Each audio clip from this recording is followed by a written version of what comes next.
कक्षा 9 की गणित में हम लोग बहुपद को पढ़ रहे थे और आज हम लोग शेषफल प्रमेय पढ़ेंगे और साथ में हम प्रश्नावली 2.3 को हल भी करेंगे।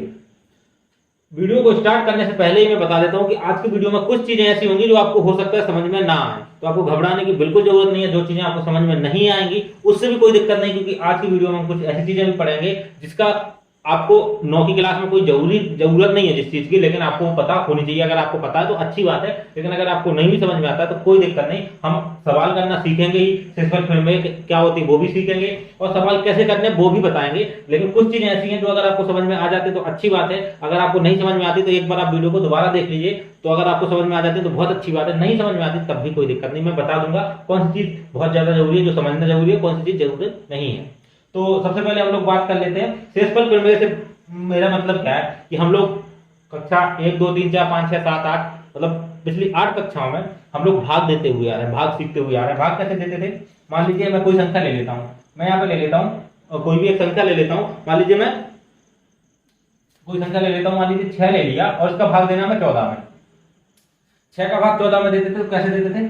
14 लिखा, भाग दिया 6 से। इस तरह से कुछ लोग लिखते हैं, कुछ लोग ऊपर लिखते हैं, कुछ लोग बगल में लिखते हैं, कोई दिक्कत नहीं। भाग आपको देना है। भाग कैसे देते थे? 6 का भाग देते थे तो 6 दूनी 12, यहाँ पे 12 आ जाता था और यहाँ पे क्या आता था? 2। तो यहाँ पे कुछ ऐसा होता था, ये क्या होता था? ये हमारा भागफल होता था और ये हमारा भागफल होता था और ये हमारा शेषफल होता था। तो यहाँ पे हमें पढ़ना क्या है? शेषफल प्रमेय क्या कहती है? हमें यही शेषफल निकालना है। तो यहाँ पे ये संख्याएं थी, बस हमें यहाँ पे बहुपद पढ़ रहे हैं, तो हमें क्या करना है? बहुपद, एक बहुपद का दूसरे बहुपद में भाग देके और हमें देखना है कि हमारा क्या भागफल आता है, क्या शेषफल आता है। और शेषफल प्रमेय क्या करती है? शेषफल प्रमेय एक सरल तरीका है कि हम बिना भाग दिए डायरेक्टली हम शेषफल निकाल सकते हैं। तो इसको हम लोग अभी थोड़ी देर रोक के रखते हैं, इसको शेषफल प्रमेय को समझेंगे। पहले आपको भाग देना समझ में आया? तो हम इसको इस तरह से लिख सकते थे। हम लोगों ने बचपन में एक फॉर्मूला पढ़ा होगा कि हम लोग अपने ये जो भागफल है उसको इस तरह से लिख सकते हैं। जो ये हमारा भाज्य होता है, इसको हम लोग भाज्य बोलते थे। अगर ये आपको नाम नहीं भी पता तो इनकी जरूरत नहीं है, मैं बस बता रहा हूं क्योंकि हमें तो यहाँ पे बहुपद देखना है ना, अभी तो हम संख्या देखना है। तो ये बचपन से आप देते आ रहे होंगे। तो यहाँ पे फॉर्मूला होता था भाज्य, भाज्य यानी कि ये होता है भाज्य बराबर, ठीक है, इसका गुणा कर दीजिए तो 2 गुणे 6 कितना आ गया? 6 दूनी 12 और जो शेषफल बचा उसको जोड़ दीजिए, कितना आ गया? 14। यानी कि अगर हमें वापस से 14 लाना है, ये जो भाज्य है उसको लाना है। भाज्य कैसे आएगा? भागफल का गुणा करेंगे यानी कि 2 का गुणा करेंगे किसमें? 6 में, और इसमें जोड़ देंगे क्या? शेषफल। शेषफल यानी कि 2। तो यहाँ पे क्या आ जाएगा? देखिए भागफल गुणे भाजक, तो आप लिख सकते हैं भाजक या भागफल लिख देता हूं, कोई भी आगे पीछे लिख सकते हैं, कोई दिक्कत नहीं है। भागफल गुणे भाजक, भागफल गुणे भाजक, भाजक इनका गुणा हो रहा है प्लस शेषफल। ये हमारा सूत्र बन जाता है ना। ये हम लोग कक्षा 8 तक पढ़ चुके हैं, अच्छे से आता है, रोज हम लोग भाग करते हैं। इसके लिए हमें इस पर ज्यादा टाइम बर्बाद करने की जरूरत नहीं है। मैंने आपको एक तरीका बताया कि भाग देते कैसे हैं, ठीक है। तो ये आप चाहे तो फॉर्मूला रख लीजिए, नहीं याद करना तो भी कोई दिक्कत नहीं, इसकी हमें कोई जरूरत नहीं है। ये तो मैंने बस फॉर्मूला आपको बताया था, अब आपको लिखना समझ में आ गया होगा। हमें 14 निकालना है, 14 निकालना है, तो कैसे लिख सकते हैं? 14 बराबर, देखिए 2, चाहे तो आप इसको लिख लीजिए पहले या इसको, कोई दिक्कत नहीं। तो 6 गुणे 2 प्लस के 2, इस तरह से लिख सकते हैं। अब हम सेम इसमें हम 6 से भाग ना देके 7 से भाग देते हैं। तो हम 7 से भाग देंगे 14 में, तो क्या आएगा? 7 दूनी 14। शेषफल कितना बचा? 0। तो यहां पे थोड़ा सा गौर करिए, इसको कैसे लिखेंगे? 14 बराबर यहां पे आएगा 7, 7 1 गुणे 2 और शेषफल क्या है इसमें? 0। इसको ऐसे लिख सकते थे, ये आपको पता था। अब बस यही काम हमें क्या करना है? हमें बहुपद में लिखना है। तो हम बहुपद पे आ जाते हैं। अब एक बहुपद ले लेते हैं, बहुपद ले लेते हैं हम एक। मैंने आपको पहले भी बताया था कि जब भी आप गणित पढ़ रहे हैं तो आपको एक्सरसाइज करें, आप प्रश्नावली करें या ना करें, उदाहरण सारे लगाने हैं। तो उदाहरण जब आप करेंगे तो आपको सारी चीजें बहुत अच्छे से क्लियर भी हो जाएंगी। चलिए एक उदाहरण ले लेते हैं हम कि हमारे पास एक बहुपद है हमारे पास 2x² 2x³ बुक में दिया है, मैं वही ले लेता हूँ 2x³। तो आपको पढ़ते समय समझ में आएगा कि इसको हल कैसे किया है। तो ये उदाहरण जो उसमें दिया है वही ले लेता हूँ। 2x³ यानी कि 2x3 x2 प्लस x। इसमें भाग किससे देना है? भाग देना है हमें x से। तो भाग दीजिए। भाग देने के लिए हम लोग देखिए 14 को 7 से भाग देते तो ऐसे भी तो लिख सकते थे भाग देने के लिए। बटे में लिखते हैं, इसका मतलब भी भाग ही होता है। तो यहाँ पे बहुपद में हम क्या करेंगे, भाग देना भी हम सीखेंगे, लेकिन अभी हम बटे में लिख देते हैं। तो 3x² सॉरी 2x³ यानी कि 2x3 x2 प्लस x और इसके बटे में x। अच्छा, आपने एलसीएम लेना सीखा होगा। तो अगर यहाँ पे देखिए 6/3 था और 5/3 था, तो जैसे आप इसको क्या लिख सकते थे, लासा ले लेते थे 3 और यहाँ पे आ जाता 6 प्लस 5, क्योंकि लासा दोनों में सेम है। तो इसको ऐसे लिख सकते थे। अब अगर ऐसे दिया है, इस तरह से दिया है, जैसे यहाँ दिया है सबके बटे में एक चीज लिखी है, तो इसको अलग अलग भी तो कर सकते हैं, अलग अलग कर सकते हैं ना। तो 6 के बटे में 3 लिख सकते हैं प्लस 5 के बटे में 3 लिख सकते हैं। जैसे आपने इसका लासा लेके ऐसा लिखा था, इसका मतलब क्या है, इसको हम वापस से ऐसा भी लिख सकते हैं। तो ऐसे इसमें क्या करना है, x को अलग अलग कर देना है। तो 2x3 बटे x प्लस x² की घात x2 बटे x प्लस x बटे x। अच्छा, अब आपको भाग देना आसान हो जाएगा, है ना। भाग देना इसका आसान हो जाएगा। भाग कैसे देंगे, देखिए अब यहाँ पे x की घात 1 कम हो जाएगी, भाग में इसकी घात 3 है, इसकी घात 1 है, तो भाग में घातें घटती हैं। लेकिन आपको वो भी समझ में नहीं आ रहा है, तो मैं इस सवाल को वैसे करके दिखाता हूँ। घात 3 है, इसका मतलब x का 1 बार गुणा, 2 बार गुणा, 3 बार गुणा बटे में x प्लस x का 2 बार गुणा बटे में x प्लस x बटे x। तो देखिए इस x से x कट जाएगा, बचेगा 1, इस x से 1x कट जाएगा, इस x से 1x कट जाएगा, क्या बचेगा 2x² प्लस x प्लस 1। ठीक है। तो अगर हमें इस संख्या को लिखना है, इसके बराबर लिखना है, जैसे अभी हम लोग 14 को लिख रहे थे, ऐसे इसको लिखना है हमें, तो क्या लिखेंगे 2x³ plus x² plus x को हम कैसे लिख सकते हैं, भाग दिया ना, तो ये हमारे पास भाग आया, शेष कितना आया 0। यहाँ पे लिख सकते हैं 2x² प्लस x प्लस 1 ये लिखेंगे और गुणा करेंगे किसका, x का। तो पहले हम लोग x लिखते हैं, x गुणे, तो गुणा लगाने के लिए जब भी हमने बताया था x लिखते हैं तो गुणा लगाने की जरूरत नहीं पड़ती, हम डॉट लगा सकते हैं, कोष्टक लगा सकते हैं। इसमें आएगा 2x² या फिर अभी हम गुणा लगा देते, बाद में कोष्टक लगा देंगे वरना आप कंफ्यूज हो जाएंगे। 2x² plus x plus 1। ठीक है। अब इसको हटा के हम गुणा की जगह ये लगा दिए, और प्लस में क्या लिखना है हमें, प्लस में शेष कितना बचा 0। तो इसको 0 को हमें लिखने की जरूरत नहीं है, इसको हम ऐसे लिख सकते हैं ना, ये एक तरीका हो गया। शेषफल 0 आया, इसको मैं हटा दे रहा हूं, इसकी हमें जरूरत नहीं है।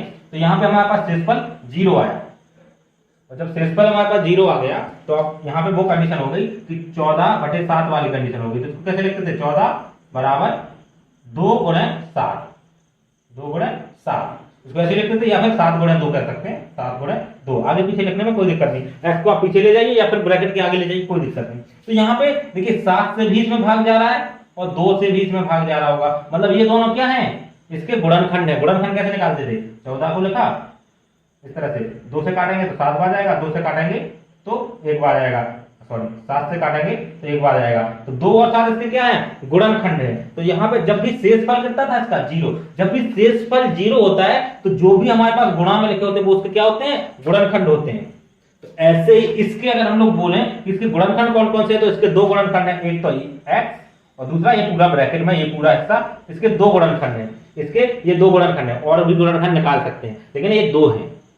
ठीक है। इसके अलावा इसको और छोटा करेंगे, इसमें और देखेंगे तो और गुणनखंड भी निकल सकते हैं, लेकिन अभी आप समझिए कि जब भी शेषफल 0 होता है तो उसके गुणनखंड उनका गुणनखंड बोलते हैं। अब हम एक और एग्जांपल ले लेते हैं और उसमें भी भाग देते हैं, तो फिर हम शेषफल प्रमेय को फिर समझने की कोशिश करें। अब हमारे पास है 3x² प्लस x प्लस 1। इसमें भाग किससे देना है, इसमें भी भाग x से देना है। किससे देना है, इसमें भाग x से देना है।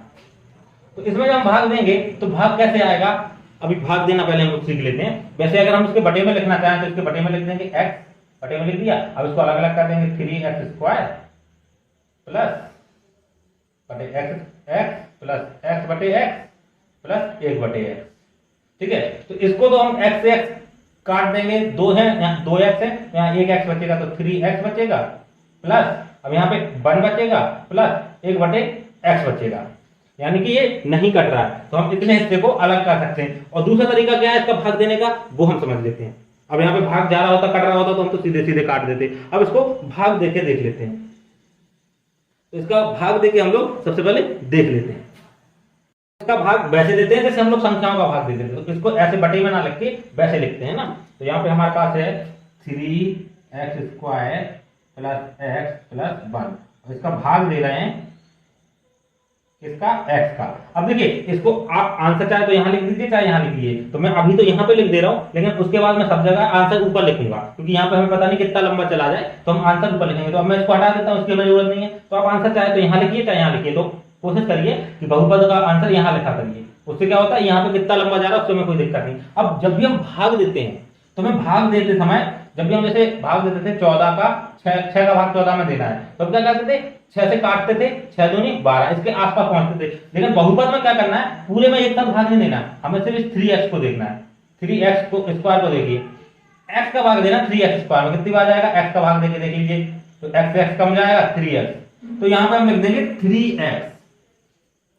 सिर्फ हमें इसमें देना है भाग, बाकी चीजों को भूल जाइए, बाकी चीजों को भूल जाइए, सिर्फ हमें इसमें भाग देना है पहले वाली संख्या में। तो 3x, अब जो आंसर आया हम यहाँ पे लिख देंगे 3x²। अब यहाँ पे कितना बचा, 3x² 3x² कट गया, ये पूरा खत्म हो गया। अब जो भी बचता था प्लस जो हमारा पास चिन्ह है उसको साथ में लेके चलना, प्लस x प्लस 1, तो प्लस है तो प्लस लगाने की जरूरत नहीं, लेकिन माइनस होता तो लगाने की जरूरत पड़ती। तो ये बचा, अब फिर से हमें क्या देना है, सिर्फ इसमें भाग देना है। तो यहाँ पे देखिए चिन्ह कौन सा है, जब कुछ भी नहीं है या फिर यहाँ पे प्लस लगाया वही चिन्ह यहाँ लगाना है, यहाँ पे क्या लगाना है, प्लस लगाना है। अभी मैं एक एग्जाम्पल और करके बताऊंगा तो आपको ज्यादा क्लियर होगा। तो यहाँ पे प्लस लगा दिया, तो अब कितनी बार है ना, x का x में भाग दीजिए, सिर्फ 1 को भूल जाइए, x का x में भाग दीजिए, कितना आएगा 1, तो यहाँ पे कितना लिखेंगे 1। अब 1 का गुणा करेंगे x एकम x, और यहाँ पे फिर से हम क्या करेंगे, यहाँ पे घटाया था यहाँ पे भी घटा देंगे, तो x से x तो कट जाएगा, यहाँ पे क्या बचेगा, यहाँ पे 0 हो गया, तो 1 में 0 गया, यहाँ पे 1 बचेगा। तो ये हमारा बन गया है शेषफल है, बन गया है शेषफल है। तो अब इसको कैसे लिख सकते हैं, हमें पता था हम कैसे लिखते थे, 3x² प्लस x प्लस 1 बराबर, इसको कैसे लिखते थे, x मतलब हमारे पास इसको गुणा करते थे, इसको जोड़ते थे, चाहे इसको आगे लिख दीजिए इसको आगे लिख दीजिए, कोई दिक्कत नहीं। 3x प्लस 1 गुणे x, तो कोष्टक के बाहर लिखा है, गुणा लगाने की जरूरत नहीं है। इस पूरे में क्या करते थे, बड़ा कोष्टक लगा दीजिए एक और, प्लस 1 को जोड़ते थे, तो बन गया हमारा शेषफल है, बन गया हमारा शेषफल है। अब हमें ये भाग देके पता चला कि शेषफल कितना आएगा 1, ये भाग देके। लेकिन हम अगर कहें कि हम भाई ये बताओ कि बिना भाग दिए शेषफल कैसे पता करेंगे, बिना भाग दिए शेषफल कैसे पता करेंगे। अब हमें भाग नहीं देना है, अभी मैं एक एग्जांपल और लूंगा भाग देने का, लेकिन हम कह रहे हैं कि हम बिना भाग दिए पता करो कि ये शेषफल कितना आएगा। इसमें 1 आया है, ये 1 कैसे आएगा, तो हम क्या करेंगे, सीधे सीधे इस हिस्से को जो भी यहाँ दिया है, जो भी यहाँ लिखा है उसको 0 के बराबर मान लेंगे। तो यहाँ पे कितना लिखा है x, तो x को 0 मान लिया, तो हम बस यहाँ पे जहां जहां x है वहां 0 रख देंगे, 0 हो जाएगा, तो ये पूरा 0 हो जाएगा, ये पूरा सीधा 1 बचेगा। अभी आपको समझ में नहीं आया होगा, मैं एक क्वेश्चन और भाग देके बताता हूं भाग कैसे देना है। तो अब मैं एक एग्जाम्पल और ले लेता हूं, मैं जो किताब में एग्जाम्पल दिया उसी को ले रहा हूं, सो दैट आपको अच्छे से समझ में आए, आप किताब के एग्जाम्पल समझ सकें। तो यहाँ पे हमारे पास हमें भाग देना है x प्लस 3x² माइनस 1 में किससे भाग देना है, हमें 1 प्लस x से देना, 1 प्लस x से। ये थोड़ा सा अच्छा क्वेश्चन है, कक्षा 8 में हम लोगों ने भाग देना सीखा था, फिर भी मैं यहाँ पे पूरा का पूरा अच्छे से आपको रिवाइज करा रहा हूँ। अब देखिए हमें भाग किसका देना, पहले तो मैंने कहा था कि हमें जब भी x की संख्या दी रहती है, x का बहुपद दिया रहता है, तो उसको सही तरीके से लिखना आना चाहिए। अब देखिए वो यहाँ काम आएगा, हमें इसको पहले सही लिख लेते हैं। हमने क्या कहा था, सबसे बड़ी जो घात है वो सबसे आगे, इसमें आ जाएगा प्लस किया तो प्लस का 3, सबसे आगे प्लस लगाने की जरूरत पड़ती नहीं, 3x की घात 2, फिर x 2 के बाद घात कितनी है 1, तो x, और ये माइनस का माइनस ही रहेगा -1, इसको सही से लिख दिया। इसको भी ऐसे पलट के लिखेंगे x प्लस 1, अब हमें इसका भाग इसमें देना है, ये ऊपर जो लिखा था इसको हमने सही तरीके से लिख दिया। अब भाग कैसे देते हैं, वैसे लिखेंगे हम x प्लस 1, इसका भाग देंगे 3x² प्लस x माइनस 1 में, है ना। अब हमने कहा था आंसर हम ऊपर लिखेंगे, है ना, तो मैं ऊपर वाली चीजें हम हटा देता हूँ। ये आपने देख लिया कि इसका भाग देना है। अब भाग देने के लिए हमें सबसे पहले क्या करना है, हमें इस पूरे का भाग इस पूरे में देना है, तो हमें सब कुछ भूल जाना है, हमें सिर्फ और सिर्फ 3x को ध्यान रखना है और इस पहले टर्म को याद रखना है। हमें भाग किसका देना, 3x² में x से भाग दीजिए, कितना आएगा, x से एक x कम हो जाएगा, यहाँ 2x था तो एक x बचेगा, तो 3x बचेगा। मतलब और आगे क्या लगा है, प्लस लगाया, तो प्लस लगाया तो कुछ लगाने की जरूरत नहीं है, अगर माइनस लगा होता तो माइनस लगाते, तो 3x लिखना है यहाँ, 3x लिखेंगे। अब क्या करेंगे, इस 3x का इस पूरे में गुणा कर देंगे, तो 3x का गुणा कर देंगे x प्लस 1 में, तो क्या आएगा, देखिए जब 3x मैंने बताया था जब भी गुणा करते हैं कोष्टक में तो दोनों में अलग अलग गुणा करते हैं ऐसे, 3x का x में गुणा करेंगे तो क्या हो जाएगा, 3x का x² प्लस यहाँ बीच प्लस लगा तो प्लस आ जाएगा, 3x को एक बार गुणा करेंगे तो 3x, ये आ गया। बस यही हमें लिख देना है यहाँ पे हमें क्या लिख देना है, 3x² प्लस 3x। ओके, अब क्या करते हैं, पता है हमें भाग देने के बाद क्या करते हैं, घटाते हैं, तो ये माइनस हो जाएगा और ये भी माइनस हो जाएगा, प्लस की जगह जब घटाते हैं तो माइनस माइनस हो जाएंगे, तो मैं यहाँ पे चिन्ह बदल दूं, या फिर आपको याद रखना है कि घटाना है, तो अगर चिन्ह लगा, अगर आपको याद रहता है तो कोई दिक्कत नहीं, लेकिन अगर नहीं रहता तो निशान लगा लीजिए ऐसे माइनस। देखिए 3x² में से 3x² घटेगा तो क्या बचेगा, यहाँ पे तो 0 बचेगा। अब देखिए यहाँ पे x है और माइनस के 3x है, x प्लस का है माइनस के 3x है, तो क्या बचेगा, देखिए हमारे पास क्या है आपको पता, अच्छा इसको ऐसे समझिए, 1 में से 3 जाए कितना बचेगा। अब आप सोचेंगे कि 1 में से 3 कैसे जाएंगे, तो हमारे पास आंसर बचता है माइनस में, माइनस के 3 बड़े हैं तो उल्टा कर दीजिए, 3 में से 1 घटा दीजिए और माइनस का निशान लगा दीजिए, 3 में से 1 गया 2, किसके 2, माइनस के 2, तो ऐसे इसमें से 3 में से 1 गया तो कितना बचेगा, माइनस के 2x, तो यहाँ क्या बचा, माइनस के 2x, और जो ऊपर था वो नीचे उतार दिया, माइनस का 1 जो हमारे पास हम निकालते थे ना, जो भी बचा उसको हम नीचे उतार देते थे, तो हमने उसको नीचे लिख दिया। अब देखिए x प्लस 1 का भाग देना है इस पूरे में, 0 को हटा दीजिए, 0 की जरूरत नहीं, अब इस पूरे में इसका भाग देना है, तो इसका भाग देना है तो वही तरीका है, हमें पूरे में भाग नहीं देना है। हमारे आगे सबसे आगे क्या है, माइनस है, 2x है, तो माइनस तो हम सीधे ऊपर लिख देंगे, तो हमें माइनस को ध्यान नहीं रखना है, माइनस ऊपर आ गया। अब क्या बचा यहाँ पे 2x में भाग किसका देना है, x का, कितनी बार जाएगा, 2 बार, तो यहाँ पे कितना लिख देंगे हम, 2। अब इस 2 का इसमें गुणा कर देंगे, 2 गुणे x प्लस 1, फिर से वही होगा, इसका इसमें गुणा होगा और इसका इसमें गुणा होगा, तो 2x प्लस के 2, तो यहाँ पे क्या आ जाएगा, और यहाँ पे देखिए क्या लगा है निशान माइनस, तो यहाँ पे माइनस के आएंगे, ये सारे के सारे माइनस के आएंगे, तो -2 का यहाँ पे गुणा किसका हो रहा है, -2 का हो रहा है, यहाँ पे आगे क्या लिखा है, -2 लिखा है, तो -2 का गुणा हो रहा है, तो -2 का गुणा होगा x में तो माइनस के 2x, और -2 का गुणा होगा 2 में तो माइनस के 2, तो यहाँ पे क्या आ जाएगा, माइनस के 2x माइनस के 2। अब फिर इसमें घटा देना है, तो जब देखिए पहले से माइनस लगा है, अगर प्लस लगा होता तो माइनस हो जाता, माइनस लगाया तो ये प्लस का हो जाएगा, ये भी प्लस का हो जाएगा, अगर यहाँ पे जो भी चिन्ह है वो बदल जाता है, प्लस का है तो माइनस हो जाएगा, माइनस का है तो प्लस का हो जाएगा। देखिए 2x प्लस के 2x माइनस के, ये तो कट जाएंगे, 2x प्लस के 2x माइनस के, अब यहाँ पे प्लस के 2 है, माइनस का 1 है, प्लस के 2 है, तो उसको उल्टा लिख दीजिए, प्लस के 2 माइनस का 1, 2 में से 1 गया 1 बचा, यहाँ पे कितना बचेगा 1। तो यहाँ पे ये हमारा, जब हमारे पास यहाँ पे देखा कि हमारे पास इससे छोटा वाला, इसमें x की घात कितनी है 1 है, इसमें x की घात कितनी है 0, तो ये हमारा क्या हो गया, शेषफल हो गया, क्या हो गया, शेषफल। तो अच्छा आपको भाग देना समझ में आया, और आपको ये ध्यान रखना है कि जब भी आप भाग दे रहे होंगे तो ये वाला हिस्सा कटेगा ही कटेगा, जैसे इसमें 3x था ये कट जाएगा, इसका कुछ बचेगा, ऐसे जब इसमें भाग दे रहे थे तो ये हिस्सा कट जाएगा, यहाँ पे 0 बचना चाहिए, तो ये ध्यान रखना है कि कैसे भाग देना है। अब मैं इसको दोबारा आपको भाग देके दिखा देता हूँ, है ना, अभी आपको समझ में आ गया, आप चाहे वीडियो को दोबारा देख सकते हैं, मैं एक बार और रिपीट कर दे रहा हूँ, तो मैं इस पूरे को हटा दे रहा हूँ और दोबारा से आपको भाग देना सिखा देता हूँ। तो भाग दे रहे हैं, x प्लस 1 का भाग दे रहे हैं, तो सबसे पहले हमें क्या करना है, सबसे पहले हमें ये देखना है जो भी भाग दे रहा है, जिसका भी भाग दे रहे हैं, हमें सिर्फ और सिर्फ इस हिस्से को आगे ध्यान रखना है, हमें भाग किसमें देना है, 3x² में, इसके आगे प्लस है तो प्लस ऊपर आ जाएगा, प्लस की हमें टेंशन नहीं है। अब इसका भाग दीजिए, तो x का भाग दीजिए, सिर्फ x का, 1 को भूल जाइए, तो इसका मतलब क्या है, 3x गुणा x था, x से भाग देंगे तो 1x कम हो जाएगा तो 3x बचेगा, यानी कि हमें कितनी बार देना है, 3x बार।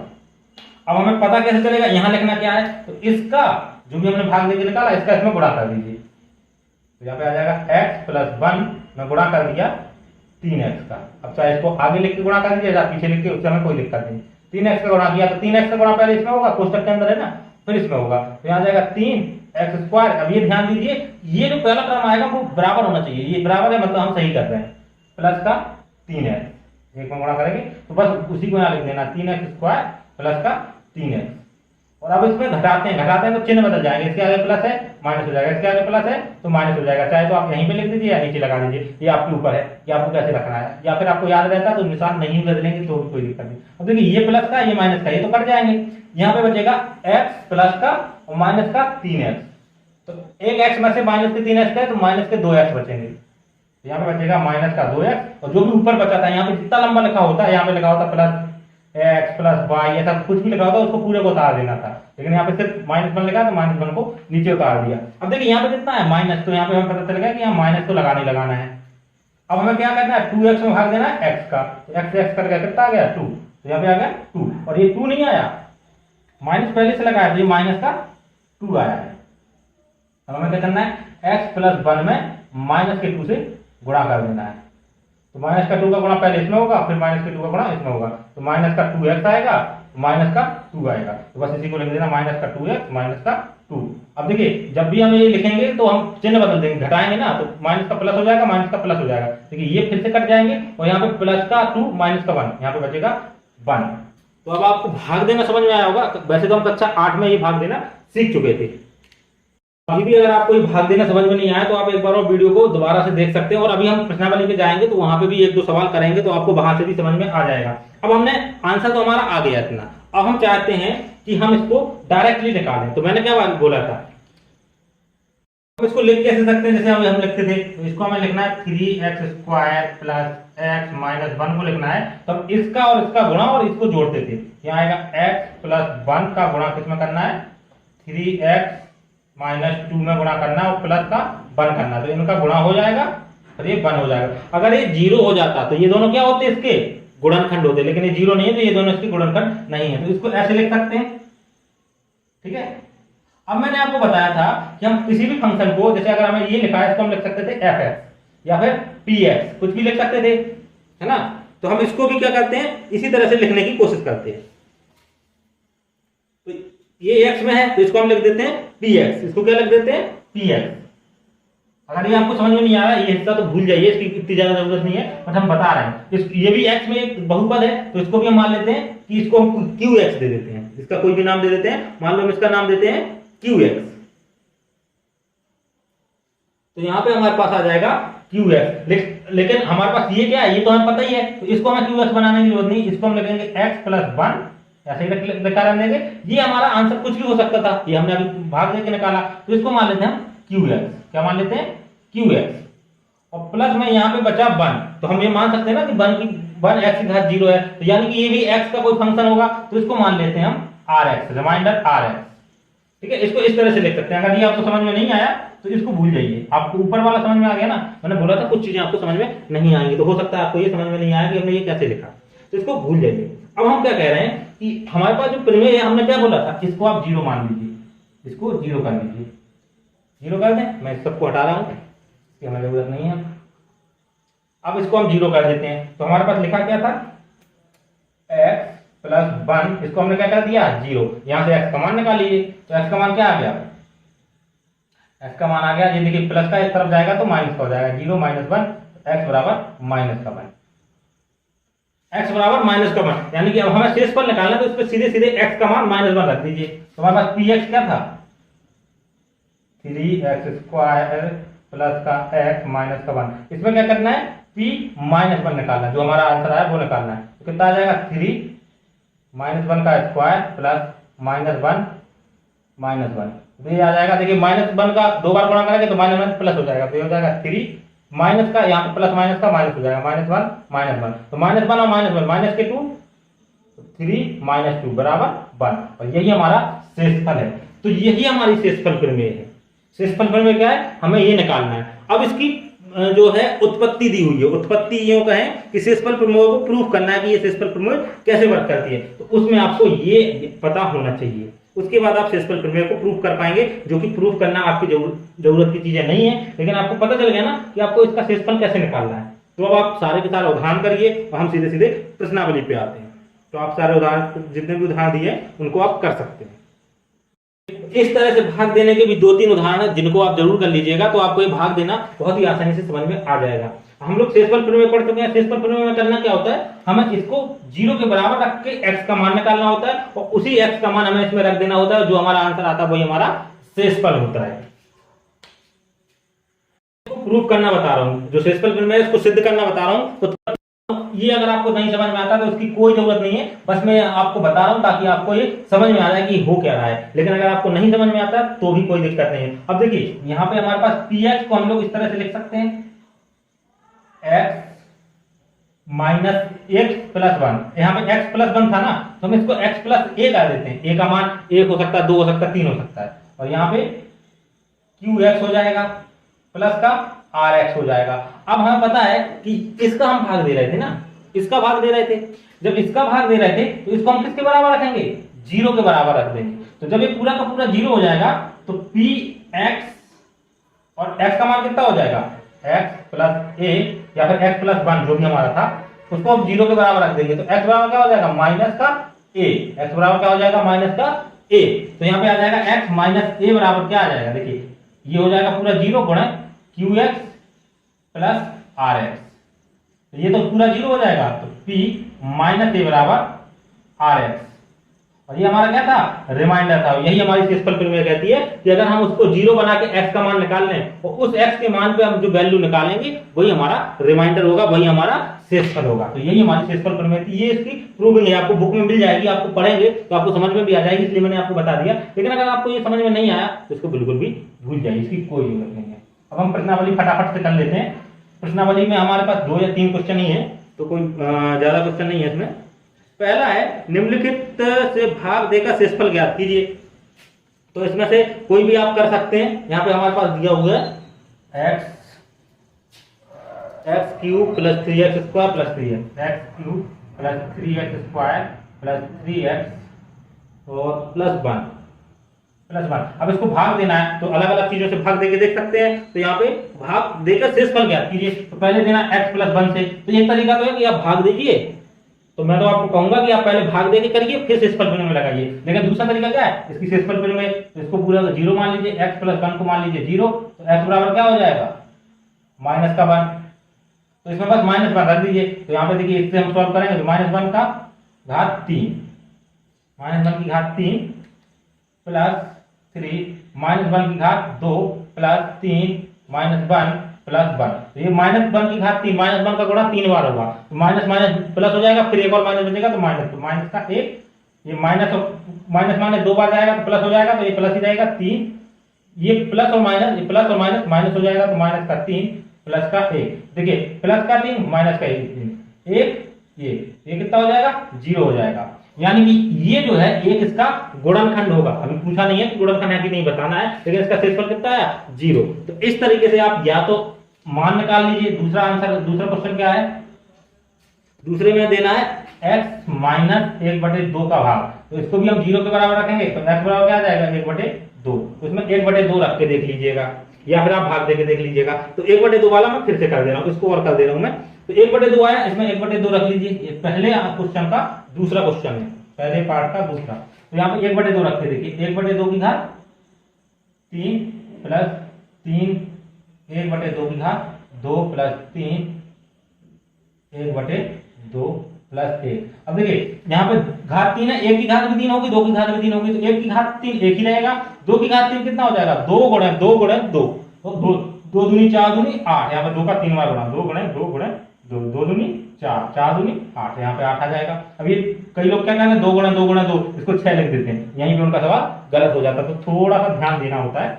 यहाँ पे 1/8 आ गया, प्लस का 3 इसका आएगा 2 घात होगी, तो 1 और 2 दूनी 4, यहाँ पे 4 बचेगा, 3 गुणे 1/2 प्लस 1, तो यह आ जाएगा 1/8 प्लस 3/4 प्लस 3/2 प्लस 1। अब लासा लेंगे, एलसीएम लेंगे इसका, तो आ जाएगा पूरा का पूरा एलसीएम आ जाएगा 8, इसका आएगा 1, इसका आएगा 3 दूनी 6 इसका आएगा 3, 2 चौके 8, 4 का गुणा होगा 4 दिए 12 प्लस 1, तो हो जाएगा 6 और 2 8, 8 20, ये हो जाएगा 20/8। अब आप इसको भाग देंगे, 4 एकम 4 पंचे 20, 4 दूनी 8, तो ये हमारा शेषफल हो जाएगा। तो ये इस तरीके से आपको सवाल कर लेते हैं। अब अगला क्वेश्चन हम लोग देख लेते हैं। क्वेश्चन अगला क्या कह रहा है, से भाग देने पर शेषफल ज्ञात कीजिए। दूसरा क्वेश्चन भी यही है, तो दूसरा क्वेश्चन भी आप खुद से करेंगे। इसमें मैं आपको थोड़ा सा बता देता हूं, या फिर मैं कर ही देता हूं। x³ - ax² + 6x माइनस का a, इसमें भाग किससे देना, x - a से। तो शेषफल में हमें पता ही है, हमें सबसे पहले इसको 0 के बराबर कर लेना है। इसको हम क्या करेंगे, 0 के बराबर करेंगे। तो x का मान क्या आ जाएगा, 0 + a, तो x बराबर क्या आ गया, a। बस हमें यहाँ पे x की जगह a रख देना है, तो p ऑफ a निकाल लेना है। तो हमें ये सारी चीजें लिखनी है। आपको पेपर में कैसे लिखना है, ऐसे नहीं लिखना जैसे मैं सॉल्व कर रहा हूँ। आपको यहाँ पे लिखना है कि हमें x - a से x³ - ax² - bx plus -a में भाग देना है। इसलिए शेषफल प्रमेय का उपयोग करते हुए हम x - a को 0 मानेंगे। फिर आपको लिखना है x - a बराबर 0, x का मान निकालना है a - 0, सॉरी a + 0, x बराबर a। अतः शेषफल प्रमेय से सब बहुपद है उसमें x की जगह a रखने पर, या x की जगह a प्रतिस्थापित करने पर हमें जो मिलेगा वो क्या आएगा, a³ - a × a² + 6 × a minus का a। तो ये क्या हो जाएगा, a³ माइनस का a², एक बाहर है और 2 अंदर है, तो 3 हो जाएगी घात, प्लस का 6a माइनस का a। देखिए 3 प्लस के a³ माइनस का a², ये तो कट जाएंगे, बचेगा क्या, प्लस के 6a, तो प्लस लगाने की जरूरत नहीं है, माइनस का a। तो 6a में से 1a गया तो 5a बचे। अब यहाँ पे कुछ लोग क्या करते हैं, a में से घटा देते हैं और 6 लिख देते हैं यहाँ पे आंसर। ये गलत है। मैं आपको कई बार बता चुका हूँ कि यहाँ पे ये नहीं घट रहा है। इसका मतलब है 6 रोटी में से 1 रोटी गई, तो कितना बचा, 5 रोटी। 6 केले में से 1 केला गया, 6 सेब में से 1 सेब गया, ऐसे समझिए। तो a को a में से ये नहीं घटाना है, 6a में से 1a घटाना है। तो 6a में से 1a गया तो 5a बचेगा। तीसरा है, उत्तर की जांच कीजिए। तीसरा क्वेश्चन और मैं कर देता हूं, उत्तर की जांच कीजिए। 7 + 3x क्या लिखा है, 3x³ + 7x, 3x³ + 7x का गुणनखंड है कि नहीं। गुणनखंड होगा, कैसे पता चलेगा, अगर इसका शेषफल 0 आ जाता है तो गुणनखंड है। तो या तो आप इसका डायरेक्ट भाग देके देख लीजिए, भाग देने के लिए इसको पहले उल्टा लिखना होगा ना, 3x² को पहले लिखना, 3x को पहले लिखना होगा, 7 को पीछे लिखना होगा। तो एक तरीका तो यह कि इसमें भाग दीजिए, जैसे हम लोग भाग देते हैं। दूसरा, शेषफल प्रमेय से सीधा शेषफल निकाल लीजिए। तो शेषफल कैसे निकालेंगे, इसको हम क्या करेंगे, 0 के बराबर रख देंगे। तो x का मान कितना आ जाएगा, 3x + 7 बराबर 0। तो 7 इस तरफ जाएगा, वो माइनस का हो जाएगा, 3x बराबर माइनस का 7, और ये 3 गुणा में रह जाएगा तो भाग में हो जाएगा, x बराबर माइनस का 7/3। और अब हम क्या करेंगे, इसमें मान रख के और देख लेंगे, अगर शेषफल हमारा 0 आ जा रहा है तो हमारा काम हो गया। तो हम यहाँ पे, ये हमारे पास px है, तो हम p माइनस के 7/3 रख के देख लेते हैं, क्या हो जाएगा, 3 गुणे माइनस के 7/3 की घात 3 प्लस 7 गुणे माइनस के 7/3। अब इसको हम करके देख लेते हैं, हल करेंगे तो क्या आ जाएगा, देखिए यहाँ पे आ जाएगा 3 गुणे -7 एक बार, -7 2 बार, -7 3 बार, और नीचे भी 3 गुणे 3 गुणे 3 प्लस का 7 गुणे -7/3। देखिए 3 से 3 तो कट गया, यहाँ पे 7 7 7 3 बार आया तो माइनस करेगा, 7 3 49 49 सकते 343 जितना भी होता हूँ मुझे पता है, तो मैं डायरेक्ट लिख दे रहा हूँ, आप गुणा करके लिख दीजिए, और नहीं भी लिखेंगे तो मतलब जितना भी आएगा आप कैलकुलेटर से कैलकुलेट कर सकते हैं। 3 का 9 और ये 7 माइनस में हो जाएगा, 7 7 49/3। अब देखिए चाहे तो हम लासा ले सकते हैं, लेकिन ये भी माइनस का है, ये भी माइनस का है, दोनों माइनस के हैं, तो माइनस माइनस क्या रहेगा, माइनस ही रहेगा, कभी भी ये 0 नहीं हो सकता। फिर भी हम लासा ले लेते हैं, तो यहाँ पे लासा आ गया 9, ये हो गया माइनस का 3 4 3 माइनस का, इसमें देखिए कितने से गुणा होगा, इसमें 3 से गुणा होगा, 49 में 3 से गुणा होगा, क्योंकि यहाँ पे 3 का, तो 49